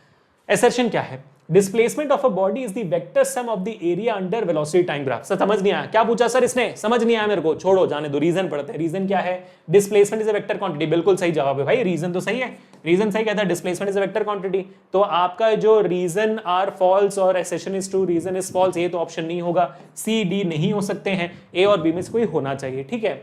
Displacement of a body is the vector sum of the area under velocity time graph. मतलब क्या हुआ, मान लीजिए आपका वेलोसिटी टाइम ग्राफ है, ठीक है। वेलोसिटी टाइम ग्राफ बेटा आपको 9th ग्रेड से याद है, नहीं याद है तो कोई बात नहीं, मैं समझाता हूं। देखो ये आपका v, ये आपका t, वेलोसिटी टाइम ग्राफ है ये। मान लो आपका ऑब्जेक्ट ऐसे चल रही है, यानी कि वक्त के साथ आपकी वेलोसिटी बढ़ते जा रही है, और इस स्लोप के अंदर क्या एरिया है, ये आपका एरिया चल रहा है, ठीक है। तो इसके अंदर हर एक पार्ट का अगर मैं एरिया निकालूंगा, इस पूरे ट्राइंगल का अगर मैं एरिया निकालूंगा, है ना, अगर इस पूरे पार्ट का मैं वेक्टर सम निकालूंगा, एरिया का वेक्टर सम निकालूंगा, तो फिर मुझे क्या मिल जानी चाहिए, डिस्प्लेसमेंट मिल जानी चाहिए। जवाब इसका बिल्कुल सही है बेटा, बिल्कुल सही है। अगर मैं इन जनरल आपको पूछूं एरिया ऑफ ए ट्राइंगल क्या होता है, तो आप बोलोगे half into base into height होता है ना। क्या होता है, half into base into height. Base क्या है यहाँ पर सर, बेस तो यहाँ पर टाइम है। हाइट क्या है यहाँ पे सर, हाइट तो हमारा वेलोसिटी है ना। हाइट क्या है भाई, वेलोसिटी है। तो वेलोसिटी इनटू टाइम क्या होता है, डिस्प्लेसमेंट होता है ना, वेलोसिटी इनटू टाइम। तो बिल्कुल सही बात है, आपके displacement of a body is the vector sum of the area under the velocity time graph, बिल्कुल परफेक्ट है। तो आपका एसेशन भी ट्रू है, रीजन भी ट्रू है, लेकिन लेकिन लेकिन लेकिन सवाल यहां पर यह है कि क्या reason is the correct explanation. Of course नहीं भाई, इसके अंदर का एरिया इसलिए क्यों है, क्योंकि भाई हमेशा जो भी आप फॉर्मूला लगाओगे यहां पर, वो वेलोसिटी टू टाइम बनेगा, तो आपको डिस्प्लेसमेंट आराम से दे देगा। Area under the curve of a velocity time graph always gives you a displacement, that does not mean कि भाई वो वेक्टर क्वांटिटी इसलिए आपको मिलता है। जैसे स्पीड टाइम ग्राफ का एरिया अंडर द कर्व को डिस्टेंस देगा, क्योंकि वो वेक्टर क्वांटिटी इसलिए नहीं भाई, डिस्टेंस स्केलर क्वांटिटी है। तो ये जो रीजन है करेक्ट एक्सप्लेनेशन नहीं है, तो इसका जवाब सही होना चाहिए बी, ठीक है, कि both assertion and reason are true but the reason is not the correct explanation of assertion. ठीक है बेटा, परफेक्ट। चलो अब बात करते हैं एक बहुत ही इंपॉर्टेंट सवाल की, जो आपका क्वेश्चन नंबर 3 है। आप देखोगे यहां पर, बहुत ध्यान से देखना, बहुत इंपॉर्टेंट सवाल है, क्लास 9 में भी आपसे पूछा गया होगा ये। The numerical ratio of displacement to distance for a moving object is equal to or less than 1, always equal to 1, always less than 1, always more than 1। ठीक है, ये मैंने समझाया भी था आपको हमारे वीडियो में कि डिस्प्लेसमेंट और डिस्टेंस की रेशियो जो अगर बनेगी वो क्या इक्वल टू 1 होगी, वो लेस देन 1 होगी या ग्रेटर देन 1 होगी। हमने अभी कुछ देर पहले सीखा कि आपका डिस्प्लेसमेंट हमेशा डिस्टेंस के या तो इक्वल हो सकता है या तो वो कम होगा, कभी भी डिस्प्लेसमेंट डिस्टेंस से ज्यादा नहीं हो सकता, हमने सीखा हुआ है ना। दैट मीन्स यहां पर जो आपका न्यूमरेटर है वो डिनोमिनेटर के या तो इक्वल हो सकता है, यानी कि डिनोमिनेटर से इक्वल हो गया तो कट जाएंगे, 1 बचेगा, तो या तो आपका वो डिनोमिनेटर से इक्वल हो सकता है, इक्वल होगा तो 1 होगा वैल्यू रेशियो का, या तो वो कम हो सकता है, डिस्प्लेसमेंट आपके डिस्टेंस से हमेशा कम होता है, कम हो सकता है, ज्यादा कभी नहीं हो सकता। So numerator can be less than denominator. तो अगर न्यूमरेटर लेस देन डिनोमिनेटर, यानी कि आपका मान लीजिए एग्जांपल देता हूं 5/10 है, तो आपकी वैल्यू क्या आएगी रेशियो की 0.5, 1 से कम की वैल्यू आ रही है ना। तो your ratio will either be less than और equal to 1 but will never be greater than 1। तो यहां पर कौन सा वैल्यू होना चाहिए, इक्वल टू और लेस देन 1। आपका ऑप्शन ए बिल्कुल सही है। ठीक है बेटा, परफेक्ट, मजा आ रहा है। तो पहला हमने बेसिक सवाल कर दिया, अब डरो मत बेटा, बहुत सवाल करने हैं आज, तो बहुत हम प्रैक्टिस करेंगे, हमारे डिस्टेंस डिस्प्लेसमेंट को एकदम घोट के पीना है। ठीक है बेटा, चलो अब आगे बढ़ते हैं। सवालों का साइज थोड़ा सा मैं और बढ़ा देता हूं आपके लिए, ताकि आप और अच्छे से देख सको। दिख रहा है भी है ना, अब और बेटा दिख रहा होगा आपको, है ना। चलो ठीक है, क्योंकि मैं बनाता सिस्टम में हूं ना, तो कभी कभी समझ नहीं आता कि भाई किस साइज में रखो, सिस्टम में बहुत बड़ा लगता है सवाल। ठीक है, तो अब यहां पे देखिए, A particle moves along the x-axis from xi to xf, यानी कि x initial to x final point, ठीक है, of the following values of the initial and final coordinates, which results in the displacement with the largest magnitude। इनमें से कौन से coordinates का जो displacement है सबसे ज्यादा magnitude आपको देता है। ये है तो बहुत सिंपल सवाल, अगर आप दिमाग लगाओगे तो ऐसे ही कर लोगे, बट ठीक है, फिर भी चीजों को इजी बनाने के लिए हम थोड़ा सा अपना सा एक इंटीजर लाइन बना देते हैं। हमें y एक्सिस बनाने की जरूरत नहीं है एक्चुअली, क्योंकि यहां पर तो भाई कहां तक जाना पड़ेगा, मैक्स टू मैक्स, अच्छा -8 तक जाना पड़ सकता है। चलो ठीक, कोई बात नहीं, 2 कर ले, 2 4 6। वाई एक्सिस बनाने की जरूरत नहीं, कि वाई एक्सिस कोऑर्डिनेट्स दिए नहीं तो लेने की जरूरत नहीं। -2 -4 -6 -8, ठीक है। मान लीजिए ये इंटीजरल लाइन है, 1 2 3 4 बीच में पूरा ऐसा है, ठीक है, इन जनरल मान लीजिए। ओके, तो सबसे ज्यादा डिस्प्लेसमेंट कहां पे मिल रही है। अच्छा, पहला ऑप्शन क्या है, 4 meter to 6 meter, 4 meter initial, 6 meter final. भाई 4 से 6 मीटर कितना होता है, 2 मीटर का डिस्टेंस होता है, डिस्प्लेसमेंट होता है 2 मीटर का डिस्प्लेसमेंट, है ना। तो ये कौन सा है भाई, ये आपका ए है। अब आगे क्या है, -4 टू -8, -4 टू -8, तो भाई -4 टू -8 अगेन आपका कितना डिस्प्लेसमेंट हो जाता है, -4 मीटर का आपका डिस्प्लेसमेंट हो जाता है इस डायरेक्शन में। ठीक है, तो इस डायरेक्शन में हम चीजों को नेगेटिव ले रहे हैं, इस डायरेक्शन में हम चीजों को पॉजिटिव ले रहे हैं, सिंपल सी बात। ठीक है बेटा, तो ये -4 मीटर का डिस्प्लेसमेंट हो गया ऑप्शन बी। तो ऑफकोर्स इससे ज्यादा डिस्प्लेसमेंट है वहां पर। ठीक है, अब सी देखते हैं, 4 मीटर और -2 मीटर, 4 मीटर से -2 मीटर, यानी कि 4 मीटर से यहां -2 मीटर तक गए हैं, तो कितना हो गया, ये हो गया आपका 4 मीटर से -2 मीटर, यहां पर यानी कि आपका -6 मीटर का डिस्प्लेसमेंट हो रहा है इस डायरेक्शन में, पॉइंट सी। ठीक है, इस डायरेक्शन आप जा रहे हो तो -6 मीटर का डिस्प्लेसमेंट यहां पर हो रहा है। तो भाई ये तो अब तक का सबसे बड़ा डिस्प्लेसमेंट है। अब पॉइंट डी करते हैं, -4 से +4 मीटर, ओए होए होए, ये तो फिर खत्म होगी ना बात। -4 से +4 मीटर आप देख सकते हो ऑप्शन डी हो जाता है आपका 8 मीटर का ना। -4 से 0 4 मीटर, 0 से 4 8 मीटर, 8 मीटर का डिस्प्लेसमेंट हो गया। तो ऑफकोर्स ये ऑप्शन डी आपकी सही बन जाती है, बात खत्म। ठीक है, तो ये हो गया आपका क्वेश्चन नंबर 7। अब बात करते हैं क्वेश्चन नंबर 8 की। ध्यान दें यहाँ पर थोड़ा सा, ठीक है, एक एक करके करते जाएंगे, आराम से करेंगे, कॉन्फिडेंस बढ़ाओ अपने अंदर, क्योंकि जैसे काइनेमेटिक्स आती है तो फिर दिल में धक धक होने लग जाती है कि सर सर सर क्या है ये, क्या है ये, क्या है। ठीक है, तो आप देखोगे आज मैंने आपको काइनेमेटिक्स का डेफिनेशन नहीं बताया। क्यों नहीं बताया, कि आपको मेरे को डराना नहीं है, डराना बिल्कुल नहीं। काइनेमेटिक्स क्या होता है, क्या होता है, वो होता है, ये होता है, नहीं बताने नहीं है, क्यों टेंशन लेना, जब वक्त आएगा तब बताएंगे। ठीक है, चलो अब आगे बढ़ते हैं। अब body move 6 meter north 8 meter south, ऐसे सवाल करने हैं ना हमें डिस्प्लेसमेंट के लिए, तो 9th में ऐसे ही किया था। A body moves 6 meter north, 8 meter south. What is its resultant displacement from initial position? Only magnitude. ठीक है, तो हमें सिर्फ मैग्नीट्यूड निकालना है, डायरेक्शन की जरूरत नहीं है। ठीक है बेटा, तो यहां पर देखो, बॉडी मूव 6 मीटर नॉर्थ, यानी कि ये आपका नॉर्थ होता है, ये साउथ होता है, ये ईस्ट होता है, ये वेस्ट होता है। तो आपका बॉडी मूव करता है नॉर्थ के डायरेक्शन में कितने मीटर भाई, 6 मीटर। ठीक है, 6 मीटर। और उसके बाद साउथ की तरफ 8 मीटर, अरे साउथ की तरफ मतलब घूम के अब साउथ की तरफ 8 मीटर आ गया।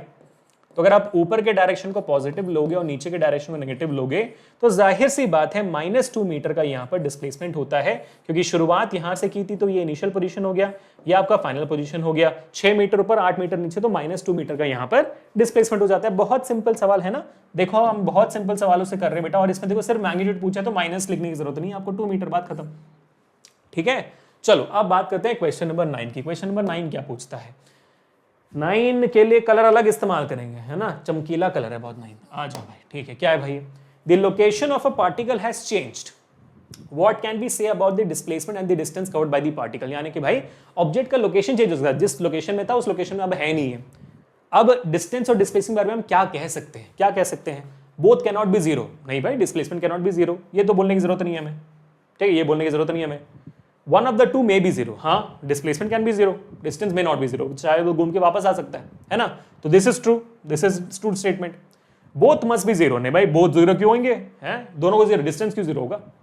If one is positive the other is negative and vice versa, ये भी पॉसिबल नहीं है ना, जरूरी नहीं कि दोनों पॉजिटिव हो दोनों नेगेटिव हो या एक पॉजिटिव एक नेगेटिव, ऐसा जरूर बिल्कुल भी नहीं है ना, परफेक्ट है, तो ऑप्शन बी बिल्कुल सही जवाब है, option B is the correct answer, ठीक है बेटा, परफेक्ट हो गया, सही है। चलो अब आगे बढ़ते हैं to the next set of questions.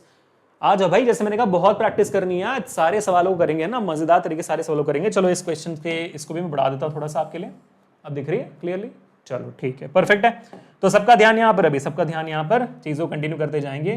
क्या पूछ रहा है अब, आ जाओ भाई क्वेश्चन नंबर 10 यहाँ पर क्या है, अच्छा 10 यहाँ पर मार्किंग है, हमने 10 से ज्यादा कर लिया मेरे ख्याल से सवाल, अभी तो देखते हैं।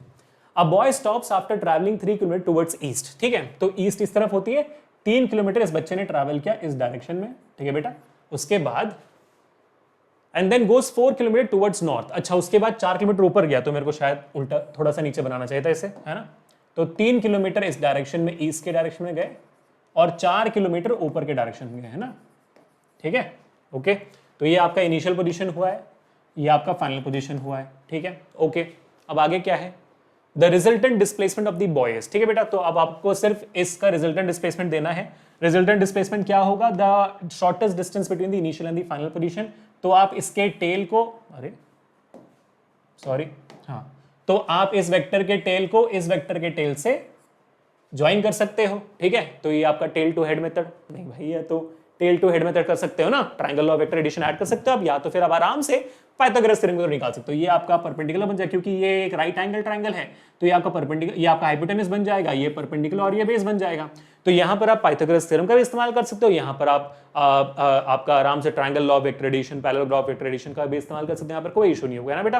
तो यू कैन डेफिनेटली, क्योंकि ये हेड टू टेल मेथड है, तो हेड टू टेल मेथड में triangle law of vector addition आप आराम से इस्तेमाल कर सकते हो, तो कोई भी दिक्कत नहीं है, एब्सोल्युटली फाइन है, बिल्कुल सेम आंसर आएगा, you don't have to worry, ठीक है बेटा। लेकिन क्योंकि आसान है यहाँ पर आपका पाइथागोरस थ्योरम, तो वो अप्लाई कर लेंगे। तो एच स्क्वायर यहाँ पर होता है आपका पी स्क्वायर अब प्लस बी स्क्वायर, ठीक है, तो एच स्क्वायर क्या होगा, पी कितना है आपका, पी आपका परपेंडिकुलर 4 का स्क्वायर प्लस ये है आपका 3 का स्क्वायर, तो हाइपोटेनस स्क्वायर हो जाता है यहाँ पर 16 प्लस 9, एच स्क्वायर आपका हो जाता है 25, रूट ऑफ आपका 25 होता है पाई मीटर। बहुत ही इजी सवाल, बहुत ही इजी सवाल है ना, तो इसमें इतना ध्यान नहीं देना, इसको इतना टेंशन में लेना ही नहीं, सारे बेसिक सवाल हैं जो आपने किए हुए हैं पहले। तो 5 मीटर सही जवाब है, ऑप्शन सी करेक्ट। अब आगे बढ़े, चलो अब हम करने वाले हैं क्वेश्चन नंबर 11, देखते हैं कि 11 में क्या दिया हुआ है, अजीब। तो अजीब क्या भाई, क्वेश्चन नंबर 11 में देखो यहाँ पर क्या है, a man goes 10 meter towards north then 20 meter towards east then displacement. Similar सवाल है, आप इसको करने की कोशिश करिए, ठीक है। तो पहले 10 मीटर टुवर्ड्स नॉर्थ गए हुए हैं, तो यहाँ से 10 मीटर वो नॉर्थ गए हुए हैं, और उसके बाद 20 मीटर ईस्ट गए हैं, 20 मीटर ईस्ट, तो ऐसे ईस्ट गए हुए हैं 20 मीटर, ठीक है, बराबर है। चलो अब हमें क्या निकालना है, दोबारा वही बात होगी, कर लो बात सर, वही सेम बात होगी, यहाँ पर डिस्प्लेसमेंट निकालनी है। तो अगेन ये राइट एंगल ट्रायंगल बना हुआ है, ये हाइपोटेनस बन जाएगा, ये परपेंडिकुलर और ये बेस है ना, तो अभी आपको वही अप्लाई करना है, H square is equal to P square plus B square, ठीक है बेटा। थोड़ा सा कैलकुलेशन ज्यादा हो क्योंकि यहाँ पर बड़े बड़े नंबर्स हैं, तो परपेंडिकुलर स्क्वायर 20 का स्क्वायर प्लस बेस है आपका 10 का स्क्वायर, सो एच स्क्वायर कितना हो जाएगा, 20 का स्क्वायर हो जाएगा 400 और इसका हो जाएगा 100, ठीक है। तो H square will be equal to 500, so H is equal to root of 500, ठीक है बेटा। रूट ऑफ 500 माने कि अगर मैं इसको 5 इंटू 10 इंटू 10 करूंगा तो 10 रूट 5 हो जाएगी, है ना, 10 रूट 5 आपका जवाब होना चाहिए। 10 रूट 5 यानी कि रूट 5 आपका होगा 2 गुनी 4 होता है, 2 का स्क्वायर 4 होता है, सो 2.2 के आसपास आना चाहिए मेरे, 2.2 22 484 होता है ना, सो 2.25 के आसपास आना चाहिए। So the value for H should be 22.5 meter के आसपास वैल्यू आनी चाहिए। ऑप्शंस में 22.5, अरे बिल्कुल है भाई, 22.5 बिल्कुल ऑप्शन में है। इतना अच्छा कैलकुलेशन कर लेते हैं ना आजकल अभिषेक सर 11th पढ़ाने थे, जो बच्चे मेरे को 9 से जानते पता होगा कि मैं मैथ्स में कितना गंदा हूं, बट ठीक है, मेरे को अच्छा लग रहा है कि मैं कॉन्फिडेंट होकर इस बात को लेकर। चलो अब क्वेश्चन नंबर 12 करते हैं ना। यहाँ पर क्वेश्चन नंबर 12 क्या दिया हुआ है, चलो ध्यान से देखो सब लोग यहाँ पर। अभी 12 तो भाई साहब माशाल्लाह मजा आ जाता है देखकर, क्या दिया हुआ सवाल। An athlete completes 1 round of a circular track of radius R in 40 second. ठीक है, 40 सेकंड में आपका एथलीट जो है एक सर्कुलर ट्रैक का एक चक्कर मार देता है। तो गौर देने वाली बात यह कि भाई इनिशियल पोजीशन सेम है, फाइनल पोजीशन सेम है, डिस्प्लेसमेंट जीरो होनी चाहिए। एक चक्कर मारकर वापस आ गया वो, टाइम से फर्क नहीं पड़ता कितना टाइम लगा है। What will be his displacement at the end of the round? खत्म भाई, बात जीरो है, बात खत्म होगी ना, कुछ सोचने की जरूरत नहीं है, खत्म होगी बात भाई। ठीक है, चलो ये भी प्रैक्टिस हो गया। अब आगे बढ़ते हैं टू द नेक्स्ट सेट।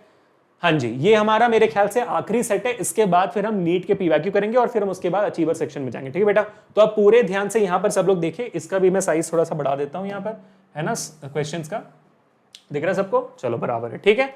तो पूरा पूरा ध्यान यहाँ पर क्वेश्चन नंबर 13 हम करेंगे, देखते हैं कि क्या है। यहाँ पर बहुत प्रैक्टिस कर रहे हैं आज हम। सिमिलर सवाल है, an athlete completes 1 round of a circular track of radius R in 40 seconds. ठीक है, सिमिलर सवाल है लेकिन थोड़ा सा ट्विस्ट होगा शायद। यहाँ पर इनिशियल पोजीशन यहाँ पर है और फाइनल पोजीशन पता नहीं कहाँ पर है। शुरू यहाँ से कर रहे हैं और घूम के आ रहे हैं 40 सेकंड के अंदर, यानी कि एक राउंड हो रहा है 40 सेकंड में। ठीक है, अब what will be his displacement at the end of 2 minutes and 20 seconds? 2 minute 20 second के एंड में कितना उन्होंने डिस्प्लेसमेंट होगा? तो हमें पता ये लगाना है कि 2 मिनट 20 सेकंड के अंत में क्या वो सेम पोजीशन पे आ रहे हैं कि कोई और पोजीशन पे आ रहे हैं, वो पता लगाना है हमें। सेम पोजीशन में आगे तो डिस्प्लेसमेंट जीरो हो जाएगा, तो ऑप्शन ए करेक्ट है। नहीं है तो फिर जवाब निकालनी पड़ेगी, है ना। तो यहाँ पर 2 मिनट और 20 सेकंड में कितने सेकंड्स होते हैं? 2 मिनट में होते हैं 120 सेकंड और 20 सेकंड और ऐड कर दो तो 140 सेकंड। सो 2 मिनट और 20 सेकंड होते हैं आपके 120 प्लस 20 सेकंड, जो होते हैं 140 सेकंड्स। परफेक्ट है, 140 सेकंड्स। कितने चक्कर भाई? एक चक्कर लगता है 40 सेकंड का। तो अगर मैं 140 को अगर 40 से मैं डिवाइड करूंगा तो कितना मिलेगा मुझे? 0 0 कट गया, 4 जाएगा, 3 ज़ा 12, 3.25 ना, है ना। 14.4 अगर 14/4 मेरा है, नहीं 3.5 ही है, सॉरी 3.5 राउंड्स मेरे हो जाते हैं। 3.5 राउंड मार रहा है आपका बंदा, यानी कि एक राउंड पूरा मारा, दूसरा मारा, तीसरा मारा और फिर उसके बाद आधा राउंड मारा है। तो आपका जो जवाब है यहां पर आके टक जाता है कि this is your final position. And if this is your final position तो बेटा आधा राउंड यानी कि आपका डिस्प्लेसमेंट कितना हुआ? ये हुआ आपका displacement which is the diameter of the circular track, है ना। So your displacement is equal to the diameter of the circular track, यानी कि अगर आपका रेडियस आर है तो 2r should be the answer. 2r यानी कि 2 इंटू आपका रेडियस कितना? रेडियस नहीं दिया हुआ ना आपको सवाल में, नहीं रेडियस आपको r दिया हुआ सीधा। सो 2r is the final answer का। इस पर खत्म बात। तो 2r ऑप्शन में है, क्वेश्चन नंबर 13 का ऑप्शन नंबर बी यहां पर दिया हुआ है, बात खत्म। अच्छा सवाल था, ठीक है। थोड़ा थोड़ा धीरे धीरे हम कॉम्प्लेक्स करें सवालों को, आपको शायद समझ में आ रहा होगा। हाँ सर, आप धीरे धीरे चीजों को थोड़ा सा लेवल को बढ़ाते हुए जा रहे हो, है ना। चलो अब थोड़ा लेवल बढ़ाते हैं, धीरे धीरे और लेवल बढ़ेगा। आखिरी जो 2 सवाल आएंगे और बहुत ज्यादा लेवल का होगा। A body moves over 1/4 of a circular arc in a radius of circle of radius r. The distance traveled by the will be respectively. अब इस बार देखो ध्यान देना बेटा, डिस्टेंस पूछा गया है, डिस्प्लेसमेंट नहीं। क्या पूछा गया है यहाँ पर? डिस्टेंस पूछा गया है, डिस्प्लेसमेंट नहीं। वो आपको ध्यान देना है कि पूछा क्या एग्जैक्टली, क्योंकि यहाँ पर भी अगर डिस्टेंस पूछता तो फॉर्मूला कुछ और लगता। हाँ पहले बता रहे हैं, ठीक है। तो हाँ, तो body moves over 1/4 of a circular arc, यानी कि भाई एक क्वाड्रेंट है ना। जैसे मान लीजिए आपका ये आपका पूरा सर्कुलर आर्क है, ठीक है, पूरा सर्कुलर आर्क है, उसका 1/4 घूम रहा है, यानी कि आपका जो बॉडी है वो कितना घूम रहा है? वो बस सिर्फ और सिर्फ इतना घूम रहा है, 1/4 ऑफ अ सर्कुलर आर्क, ठीक है। तो यहां पर हमें डिस्टेंस निकालनी है। पूरा घूमता तो फिर वो सर्कल का सर्कमफ्रेंस होता, पेरीमीटर होता, तो क्या होता भाई? फिर इसका फॉर्मूला 2πr होता, है ना, 2πr होता। लेकिन यहाँ पे सिर्फ 1/4 घूम रहा है, सिर्फ क्वाड्रेंट घूम रहा है, तो क्या हो जाएगा? 2πr का 1/4 घूम रहा है, तो क्या वैल्यू हो जाएगी? d इज इक्वल टू 2 और ये 2 कट गया, πr/2 आपका फॉर्मूला हो जाता है, बात खत्म होगी। Distance is equal to πr/2 option में है। अब भाई ऑप्शन पहला ऑप्शन ही वही है, πr/2, बात खत्म, ठीक है। πr/2 समझ में आ गई बात, डिस्टेंस क्या हुआ? πr/2, ठीक है। कुल चलो अब आगे बढ़ते हैं टू क्वेश्चन नंबर 15, देखते हैं कि ये क्या सवाल है। क्वेश्चन नंबर 15 क्या कहता है? Body moves over 1/4 of a circular arc in a circle of radius r, the magnitude of displacement will be respectively. ये हुई ना सवाल, डिस्प्लेसमेंट कैसे निकालोगे अभी बबुआ? Displacement in a circular arc 1/4 quadrant वाला कैसे निकालोगे? अब परेशानी हुई ना। तो इस सवाल में अगर मेरे को डिस्प्लेसमेंट, जैसे सेम सर्कल बनाया हमने, ठीक है बेटा, सेम सर्कल बनाने के बाद प्रॉब्लम क्या है? अब यहाँ पर 1/4 ऑफ अ क्वाड्रेंट में मूव हो रहा है, ठीक है, और ये भी रेडियस है, ये भी रेडियस है, ये इनिशियल पोजीशन है आपका, ये फाइनल पोजीशन है आपका, तो ये है आपका डिस्प्लेसमेंट। ये अगर आपका डिस्टेंस, ये डिस्टेंस, तो ये आपका डिस्प्लेसमेंट है। यहां पर आप डिस्प्लेसमेंट कैसे निकालेंगे, ठीक है, तो यहां पर क्योंकि 1/4 क्वाड्रेंट है, अगेन यहां पर हमारे लिए आराम से ये राइट एंगल ट्राइंगल बन जाता है, क्योंकि भाई सेंटर पे ये राइट एंगल ट्राइंगल बनाना है, ठीक है। तो ऑफकोर्स ये बात है 1/4 क्वाड्रेंट, इसलिए हम बच गए। अब हाँ, अगर ये 1/5 बोलता तो फिर वाट लग सकती थी, क्योंकि 1/5 में राइट एंगल ट्राइंगल नहीं बनता है ना, राइट एंगल। 1/6 बोलता तो और वाट लग जाती। अब 1/4 बोला है तो ठीक है, आधा बोलता तब भी प्रॉब्लम नहीं है, आधा बोलता तो डायमीटर जवाब हो जाएगा, डायमीटर, है ना। 3/4 बोलता तब भी फिर हम राइट एंगल ट्राइंगल बना सकते हैं। तो ये 1/4, आधा, 1/2, 1/4 and 3/4 is absolutely fine when it comes down to displacement finding. लेकिन जैसे ही बात 1/5, 1/6 या कोई भी और एंगल के लिए हो जाएगी जो 90 डिग्री नहीं होगा, हमारी वाट लगेगी और थोड़ी देर में लगेगी, डोंट वरी, ठीक है। तो समझ रहे हो ना मैं क्या कह रहा हूं। तो यहां पर भी राइट एंगल ट्राइंगल बन गया, तो ऑफकोर्स है भाई, तो मेरा हाइपोटेनस है ये डिस्प्लेसमेंट, तो हाइपोटेनस का स्क्वायर होता है p square plus b square, है ना। So h square will be equal to, आपका परपेंडिकुलर बेस दोनों रेडियस है, तो r square plus r square, तो which is basically equal to 2r square, है ना। तो my hypotenuse will be equal to root of 2r square, ठीक है, विच इज r√2, ठीक है। r√2 मेरी वैल्यू बन जाती है, r स्क्वायर बाहर आएगा तो r हो गया, तो r√2 मेरा ऑप्शन दिख रहा है मेरे को क्लियरली, ऑप्शन ए है r√2, ठीक है, परफेक्ट है। तो ये सवाल हो गया। चलो आप थोड़ा सा PYQ करते हैं, मेरे ख्याल से हाँ ये रहा आपके सामने AIPMT का 2011 का सवाल। AIPMT क्या होता है सर? AIPMT होता है all India pre medical test, जो बेसिकली बेटा नीट का पुराना नाम है। 2011 में उसको AIPMT बोलते थे, मेरे टाइम पे 2010-11 के आसपास जब मैं लिख रहा था AIPMT बोलते थे, अब उसका नाम नीट हो गया है ना। चलो ये क्या है भाई, the displacement of a car is given as -240 meter, ठीक है, डिस्प्लेसमेंट दिया हुआ है -240 मीटर यहाँ पर, ठीक है, -240 मीटर देख लेंगे। ये नेगेटिव साइन इंडिकेट, देखो भाई इतना इजी सवाल दे दिया। नेगेटिव साइन क्या इंडिकेट करता है यार? नेगेटिव साइन डिस्प्लेसमेंट का डायरेक्शन इंडिकेट करता है कि नहीं, और क्या इंडिकेट करेगा? पहला ऑप्शन क्या है भाई, डायरेक्शन ऑफ डिस्प्लेसमेंट, यही सही है। आगे भी देख लेते हैं। नेगेटिव पाथ लेंथ, ये क्या होती है भाई? डिस्टेंस पाथ लेंथ कभी नेगेटिव थोड़ी होती है।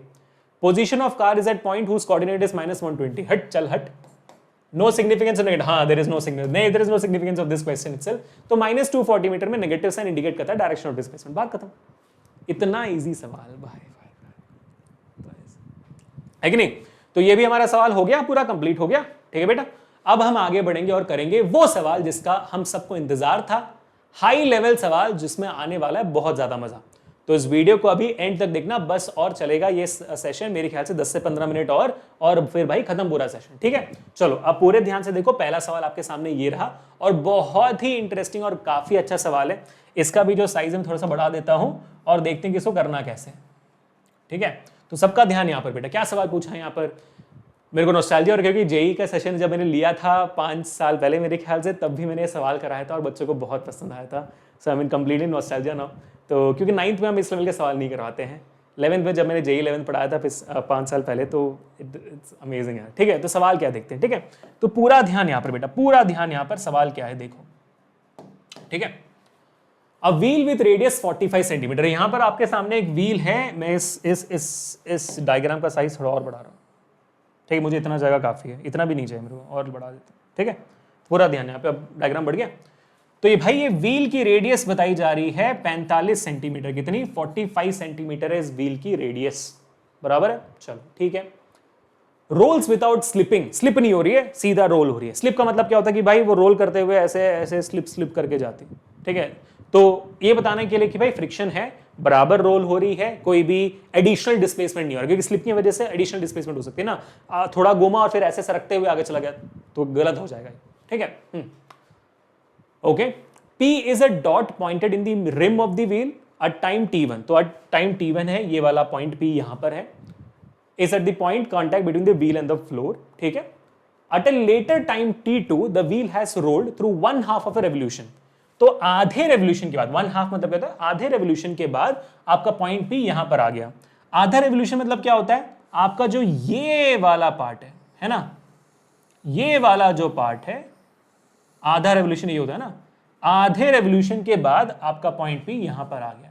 तो यानी कि ये रेवोल्यूशन हुई है, इतना आपका डिस्टेंस कवर किया है यहां पर आपके व्हील ने।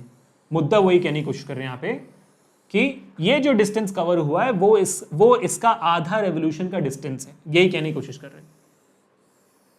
ठीक बेटा, यही कहने की भी हम कोशिश कर रहे हैं। बात समझ में आया? तो ये वाला डिस्टेंस क्या है? ये वाला डिस्टेंस भाई, ये पूरा सर्कल होता 2 पाई और होता, तो ये क्या है? ये है आपका बस पाई आर। क्या है आपका? ये पाई आर। पूरा सर्कल घूमता, अगर ये पी पूरा घूमकर वापस आ जाता तो पहली बार डिस्प्लेसमेंट तो जीरो हो जाता, क्योंकि इनिशियल फाइनल पोजीशन सेम हो गई। लेकिन यहां पर अभी डिस्प्लेसमेंट जीरो नहीं है, डिस्प्लेसमेंट यहां पर वेरीड है। पहले नहीं, डिस्प्लेसमेंट जीरो नहीं होता यार, डिस्प्लेसमेंट 2 पाई आर होता है, यहां से वहां एंड तक जाना होता है ना, बट वो ईजी होता करने में। लेकिन अब ये आधा रेवोल्यूशन है, तो यहां पर ये जो डिस्टेंस है वो डिस्टेंसेस कैसे नापेंगे हम? यहां पर भाई बताया जा रहा है कि हाफ रेवोल्यूशन कवर किया, तो इतना ही डिस्टेंस तो जमीन पे भी कवर करेंगे ना घूमते वक्त। बात समझ में आई? ठीक है, अब आगे क्या है इसको मैं करके दिखाऊंगा, डोंट वरी। इसके बाद क्या पूछा गया है?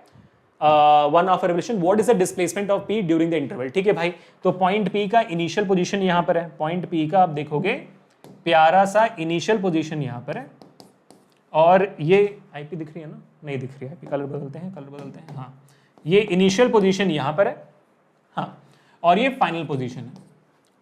तो डिस्प्लेसमेंट क्या हुआ? डिस्प्लेसमेंट हुई ये हुई आपकी डिस्प्लेसमेंट। ठीक है, तो मैं कैसे निकालूंगा भाई? बेस तो मेरे पास है पाई आर, आर की वैल्यू दी गई है 45 सेंटीमीटर, और ये हाइट कितनी है? ठीक है, तो ये मेरा हो गया बेस, और मेरा परपेंडिकुलर कितना है भाई? डायामीटर, तो ये हो गया मेरा 2r।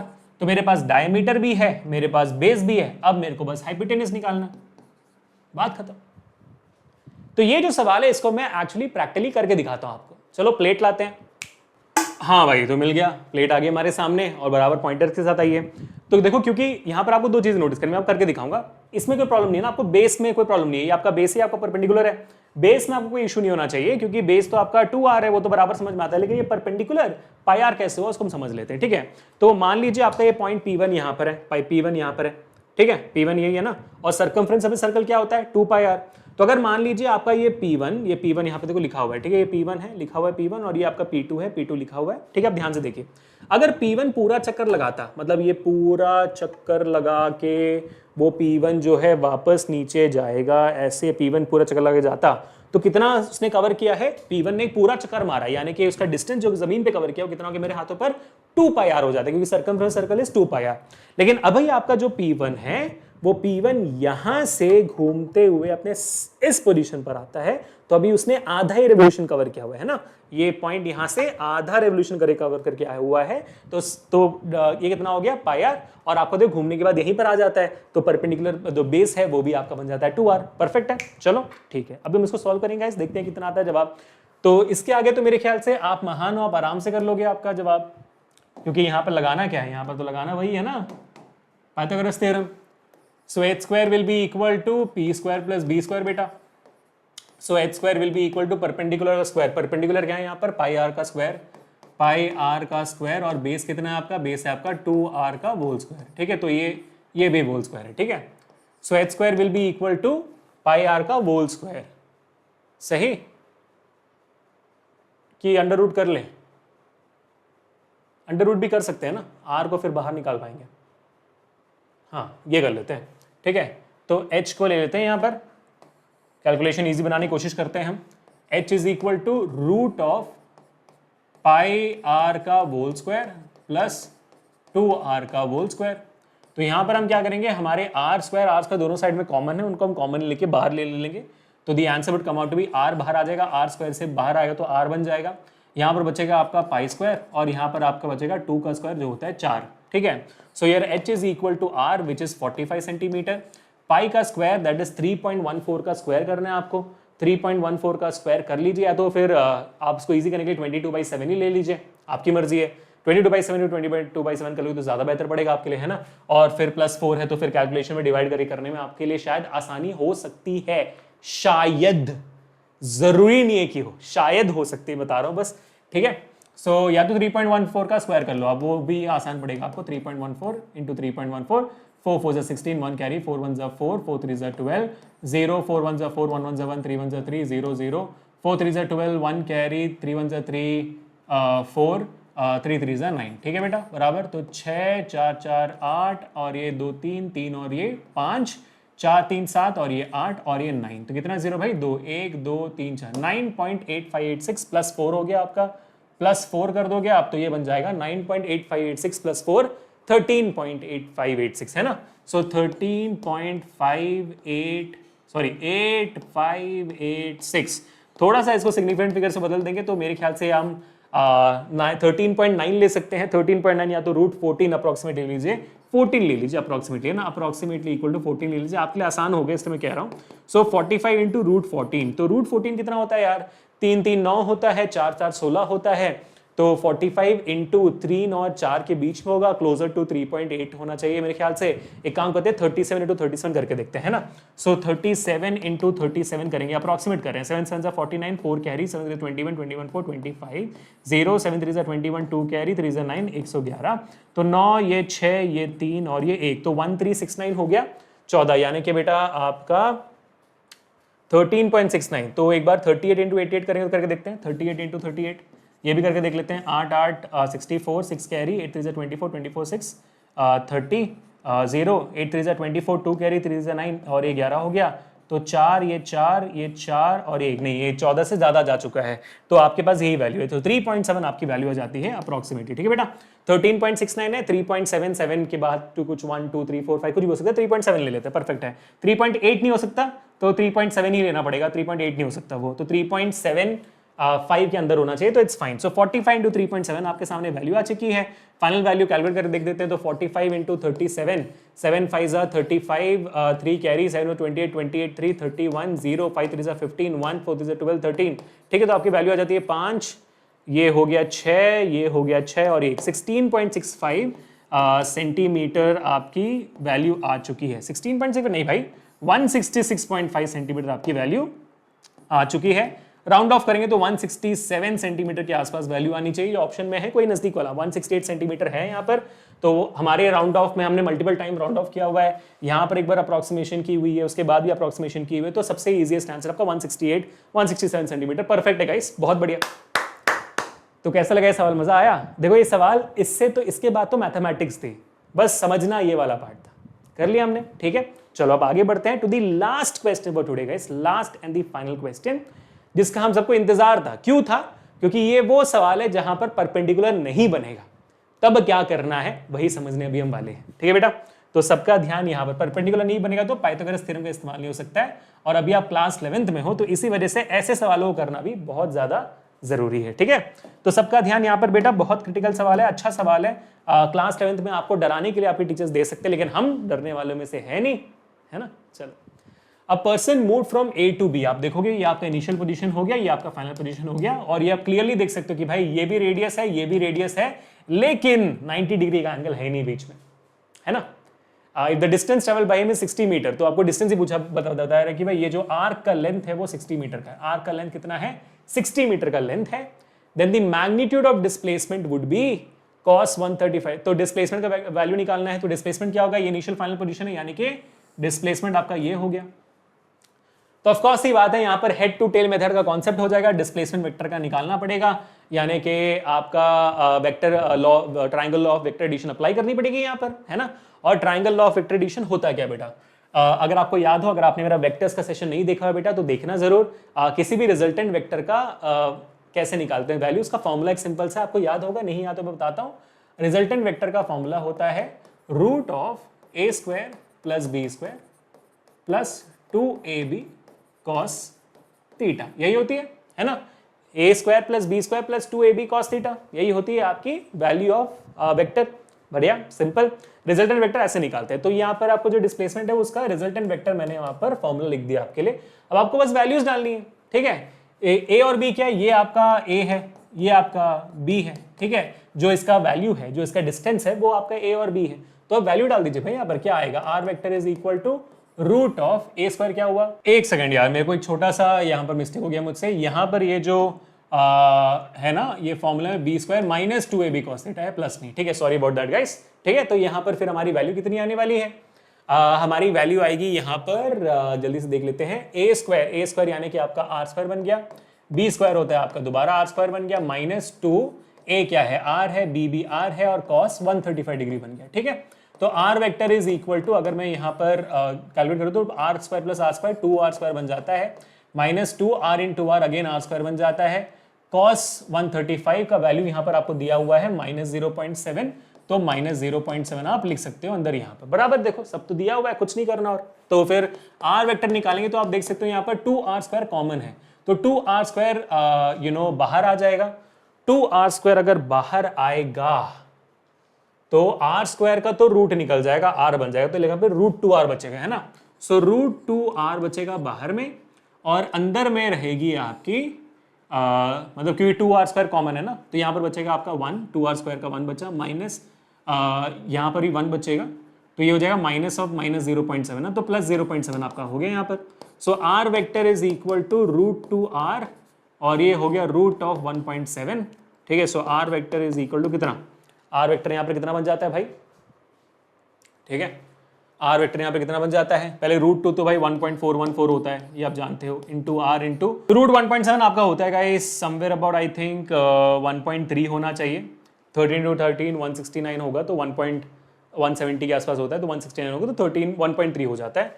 Now you have to just multiply r vector, यहाँ पर आर वेक्टर 1.414 इंटू 1.3 कर दोगे आप, तो 1.414, थोड़ा सा एक्यूरेसी के लिए पूरा मल्टीप्लाई कर लो, तो 4 3 12, 1 कैरी 3 1 3 4, 4 3 12, 1 कैरी 3 4, ठीक है, तो 04141, ठीक है, तो वैल्यू हो जाती है 2 8 3 8 1, तो 18 कितना भाई, 4 डेसिमल ना, तो 1 2 3 4 1.83, तो 1.84 आर आपकी वैल्यू आ जाती है। अगर आपको आर की वैल्यू दी गई हो, आर की वैल्यू नहीं दी गई है ना, लेकिन आपको फिर भी यहाँ पर 60 मीटर डिस्टेंस दिया गया है, अगर आप चाहो तो यहाँ पर आर की वैल्यू भी डाल सकते हो, निकाल सकते हो। कैसे होगा आर का वैल्यू, अगर आपको पता है तो ये बेसिकली एक सेक्टर बन जाता है, सेक्टर में ये आर्क लेंथ आपको दी गई है और थीटा भी आपके पास है, रेडियंस में भी आपके पास वैल्यू है, तो आप S = θ/r वाला फॉर्मूला डाल के निकाल सकते हो, जहां पर आर के बदले लिख दोगे θ/r, रेडियंस में θ/s लिख दोगे, तो वो वैसे भी निकाल सकते हो, उसमें कोई इशू नहीं है। ठीक है, बट ठीक है, एनीवेज हम यहाँ पर छोड़ देंगे क्योंकि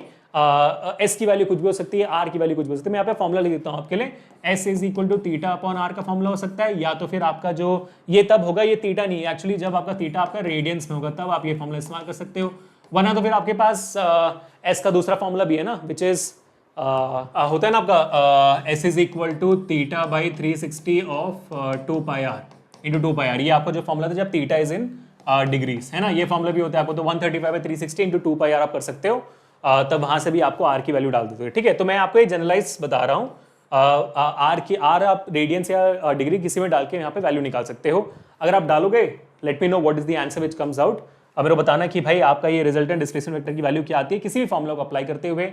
अगर आप रेडियंस में 0.7 डाल के निकाल तो निकाल दीजिए। एस की वैल्यू 60 मीटर है, एस की वैल्यू 60 मीटर मैं पहले बता देता हूँ। ठीक है, यहाँ पर थीटा सीधा cos 135 डाल के 135 डिग्री करके निकालने वाला, तो वो भी आप कर सकते हो, आपकी मर्जी है। आप मुझे ये वैल्यू डालकर बताइए कि भाई आपकी डिस्प्लेसमेंट की वैल्यू कितनी आ रही है as a homework in the comment section people. तो I am really hoping guys आपको मजा आया हो, मुझे बहुत मजा आया दोबारा इस टॉपिक को पढ़ाते हुए। इसके बाद जो हमारी नेक्स्ट टॉपिक होगी वो होगी आपकी एवरेज स्पीड और एवरेज वेलोसिटी की, और बहुत मजा आएगा आपके उस चैप्टर में भी जहाँ पर हम इंस्टेंटेनियस वेलोसिटी के बारे में सीखेंगे, बहुत मजा आएगा। हम बच्चों काइनेमैटिक्स के कदमों पर अभी चूम रहे हैं, अब हमें पूरा पहाड़ चढ़ना है, बहुत मजा आने वाला है, लेकिन क्योंकि ऐसे अमेजिंग सवाल हम करने वाले हैं। होपफुली आपका डिस्टेंस डिस्प्लेसमेंट का टॉपिक अच्छा गया हो, आपने बहुत सवाल किए हो, जितने सवाल आपको सही जवाब मिले वो भी मुझे कमेंट से बताना। All the best to people, मैं आपके साथ हूँ, पूरा 11 12 पढ़ा कर ही छोड़ूंगा आपको। मिलते हैं नेक्स्ट सेशन में, until then this is Abhishek signing off for today. Enjoy your life, stay home, stay safe and stay strong, और याद रखना हम नीट के खिलाड़ी है, नीट खेल कर में निकाल देंगे गाइस।